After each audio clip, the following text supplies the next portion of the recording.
फिर बात करने वाले हैं झारखंड के साहित्य एवं साहित्यकार, काफी महत्वपूर्ण टॉपिक है।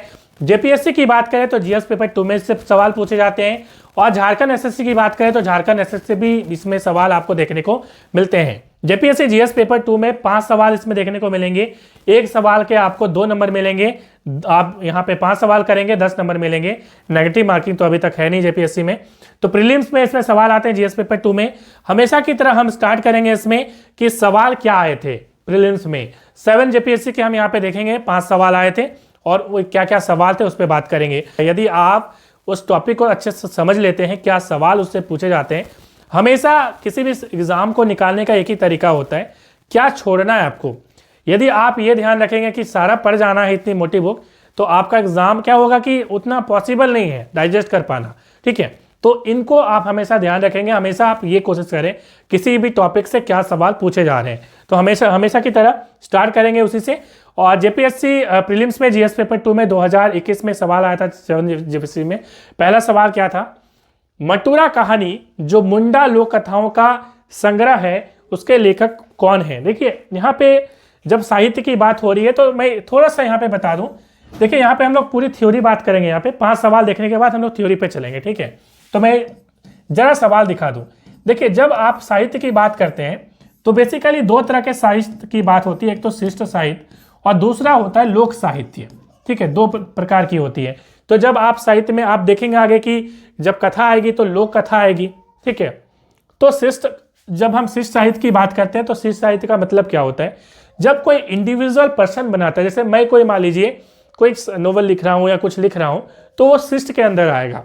और यदि मान लीजिए बहुत सारे ग्रुप्स ने किसी भी कहानी को बना है, किसी साहित्य को लिखा है, ठीक है, तब वो लोक के अंदर आता है। जैसे कोई लोकगीत होता है, मतलब कि बहुत सारे ग्रुप्स ने उसको मिल के बनाया है। ठीक है, हो सकता है पूरे गांव ने बनाया है, पूरे समाज ने बनाया है, तो उसको लोक के अंदर रखा जाता है। और कोई इंडिविजुअल पर्सन बनाता है तो उसको शिष्ट के अंदर रखा जाता है। तो आई होप ये चीजें आप समझ गए होंगी। तो सवाल पूछा कि मटुरा कहानी जो मुंडा लोक कथा का संग्रह है, मतलब आप समझ पा रहे हैं लोक कथा का मतलब है कि यह समाज ने जरूर इसको बनाया था।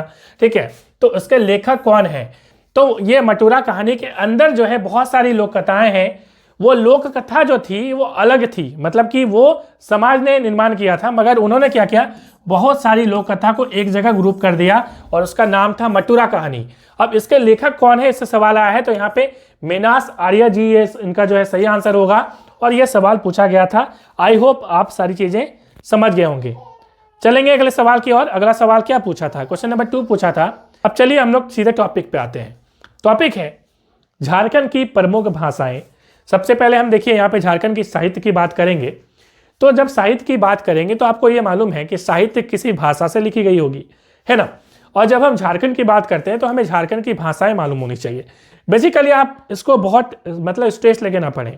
पहले सिंपल सोचिए कि हमारे झारखंड में किस तरह की भाषाएं आपको मिलती हैं। बेसिकली 2 तरह की भाषाएं आपको मिलेंगी। एक तो भाषा होगी जो जनजाति होगी, जो जनजाति लोग बोलेंगे, ट्राइबल लोग बोलेंगे, है ना। हालांकि वो भाषा हम भी सीख चुके हैं, बट वो बेसिकली मूल रूप से जनजातीय भाषा है। जैसे संथाली मुझे बहुत जो है बहुत अच्छे से तो नहीं आती, मगर आती है। ठीक है, समझता तो सारा ही हूँ, थोड़ा बहुत बोल भी लेता हूँ, पहाड़िया थोड़ा बहुत बोल लेता हूँ। ठीक है, इस प्रकार से। तो बेसिकली मूल रूप से एक तो जनजातीय भाषा है, दूसरी गैर जनजातीय भाषा है। गैर जनजातीय भाषा को हम लोग दूसरी क्षेत्रीय भाषा भी बोल सकते हैं, रीजनल लैंग्वेज बोल सकते हैं। ठीक है, बेसिकली उन्हें आर्यन लैंग्वेज भी बोला जा सकता है। ठीक है, जिसे हम सदानी लैंग्वेज भी बोल सकते हैं। तो बेसिकली 2 पार्ट में इसको डिवाइड कर सकते हैं। हालांकि अलग अलग बुक में इसे कई बार 3 पार्ट में भी डिवाइड करते हैं, तो उसको भी हम लोग लेके चलेंगे नीचे। ठीक है, तो पहले शुरुआत करते हैं। हम यदि 2 पार्ट में इसको डिवाइड कर दें तो सबसे पहले यहाँ पे देखिए जनजातीय भाषा है, और यहाँ पे जो है आपको जनजातीय भाषा की हम जब बात करते हैं तो इसको भी आप डिवाइड कर सकते हैं 2 पार्ट में। और यहाँ पे ट्रिक हम लोग देखने वाले हैं, और ट्रिक से आपको मैं यहाँ पे ये लैंग्वेज जो है याद करवाने वाला हूँ। देखिए यहाँ पे सबसे पहली जो लैंग्वेज है, यहाँ पे जैसा कि हम बात कर रहे हैं कि जनजातीय भाषा को 2 पार्ट में डिवाइड कर सकते हैं। पहला पार्ट है जिसे हम कहते हैं ऑस्ट्रो एशियाटिक लैंग्वेज, जिसे आग्नेय बोलते हैं हिंदी में, और इसे दूसरा पार्ट जो है वो हमारा द्रविड़ है। ठीक है, उसके बाद जो है दूसरी हम यदि बात करें सदानी क्षेत्रीय भाषा में, तो इसमें कौन कौन सी लैंग्वेज है, खोटा है, नागपुरी है, कुरमाली है, पंचपरगनिया है। ठीक है, अब यदि हम यहाँ पे बात करें, देखिए ऑस्ट्रो एशियाटिक, ऑस्ट्रो और एशियाटिक, देखिए एक विल्हम नाम के बहुत बड़े शख्स थे, उन्होंने क्या किया कि ऑस्ट्रो एशियाटिक नाम जो है वो इस भाषा का दिया। ठीक है, कुछ एक रीजन थे, कौन सा रीजन, उसी का आधार पर इन्होंने दिया। हालांकि ऑस्ट्रिया के रहने वाले थे विल्हम, और उन्होंने क्या किया कि ऑस्ट्रो एशियाटिक, ऑस्ट्रो एक लैटिन वर्ड है और इस ऑस्ट्रो का मतलब क्या होता है, साउथ होता है। ठीक है, तो बेसिकली उन्होंने कहा कि साउथ में जो रहने वाले लोग हैं, ठीक है, तो उनके लिए ये लैंग्वेज यहाँ पे उन्होंने दिया था। ठीक है, हालांकि बेसिकली आप जब ऑस्ट्रो एशियाटिक की बात करेंगे तो ये बेसिकली साउथ ईस्ट में जितने भी कंट्रीज हैं, मैं आपको मैप में दिखाऊंगा, वो साउथ ईस्ट में जितने भी कंट्रीज है, साउथ ईस्ट बेसिकली एशिया की हम बात करें, साउथ ईस्ट एशियन जितनी भी कंट्रीज हैं क्योंकि आप यहाँ पे देखेंगे तो एशियाटिक, ठीक है, तो बेसिकली साउथ ईस्ट एशियन जितनी भी कंट्रीज हैं उनमें आपको ये लैंग्वेज ज़्यादातर देखने को मिलती है।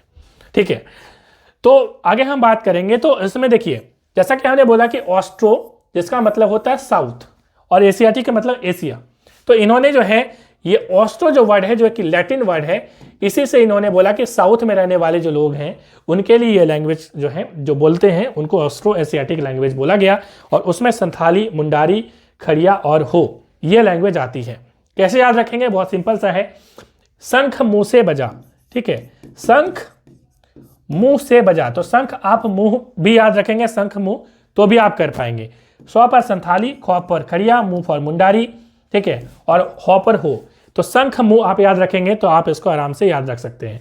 आप इसको याद कैसे रखेंगे, द्रविड़, द्रविड़ जो है वो कमाल के कप्तान थे, राइट, कमाल के कप्तान, आप यदि इसको रख सकते हैं कमाल के कप्तान तो आप इसको आराम से याद रख सकते हैं। तो कमाल का मतलब माल फॉर मालतो, ठीक है, और कॉफर कुरुक, तो कमाल, एक तो कमाल हो गया, माल मतलब मालतो, और एक कप्तान यहाँ पे कौ से हो गया कुरुक। तो कुरुख लैंग्वेज जिसे हम उराव लैंग्वेज भी बोलते हैं, उराव लोगों की जो लैंग्वेज है उसे कुरुख बोला जाता है। तो जनजातीय शासन व्यवस्था जब मैंने पढ़ाया था तो उसमें मैंने इसकी चर्चा भी की थी। तो आई होप यहाँ तक आप क्लियर हो गए होंगे। ठीक है, अब यहाँ पे क्या महत्वपूर्ण चीज है मैं जरा यहाँ पे बताना चाहूंगा। तो ऑस्ट्रो एशियाटिक के बाद यहाँ पे एक वर्ड आया है आग्नेय वर्ड। देखिए आग्नेय की उत्पत्ति कैसे हुई मैं बताना चाहूंगा। देखिए हमारे शास्त्रों में जब हम बात करते हैं हिंदू धर्म की, तो आपको मालूम है कि अग्नि जो कोण होता है उसके जो है अकॉर्डिंग जो वास्तु शास्त्र होता है, जो जब हम लोग घर बनाते हैं तो एक अग्नि कोण होता है। अग्नि कोण में क्या होता है कि हम लोग किचन रखते हैं, ठीक है, जहाँ पे हम लोग खाना पीना बनाते हैं, राइट।